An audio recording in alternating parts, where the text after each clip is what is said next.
হয় পোনপ্ৰথমে সন্মানীয় সংবাদ মাধ্যমৰ জৰিয়তে মই সমূহ নগাঁওবাসী আৰু অসমবাসীৰ মাতিলৈ বহু পলমকৈ হ'লেও অসমীয়া নৱবৰ্ষৰ ৰঙালী বিহুৰ প্ৰীতি শুভেচ্ছা জ্ঞাপন কৰিলোঁ।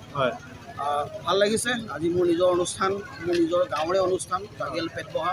যদিও মোৰ ইয়াৰ পৰা ঘৰ অকণমান দূৰত, কিন্তু সৰুৰ পৰাই এই অঞ্চলতে ডাঙৰ দীঘল হৈছোঁ। আজি কেইবাবছৰৰ পৰা এই অনুষ্ঠানটিৰ লগত ওতঃপ্ৰোতভাৱে জড়িত হৈ আছোঁ। ভাল লাগিছে আজি। আৰু প্ৰথমবাৰৰ কাৰণে আমাৰ এই অঞ্চলত কমলিকা কাশ্যপ ডাঙৰীয়ানী আজি আমাৰ আজি নিশাৰ সংগীতানুষ্ঠান পৰিৱেশন কৰিব। খুব ভাল লাগিছে। আশা কৰিম যে এই আমাৰ যি কেন্দ্ৰীয় কলংপৰীয়া কেন্দ্ৰীয় ৰঙালী বিহু উৎসৱ উদযাপন, এই কমিটিখনে খুব সুন্দৰভাৱে, খুব সুন্দৰ ব্যৱস্থাপনাৰে আমাৰ ৰমাকান্ত হাজৰিকা ডাঙৰীয়াৰ নেতৃত্বত, আমাৰ ভূপেন শইকীয়া ডাঙৰীয়াৰ নেতৃত্বত, ভূপেন হাজৰিকা ডাঙৰীয়াৰ নেতৃত্বত, দিনু হাজৰিকা ডাঙৰীয়াৰ নেতৃত্বত খুব সুন্দৰভাৱে এতিয়ালৈকে অনুষ্ঠানটো চলাই গৈ আছে।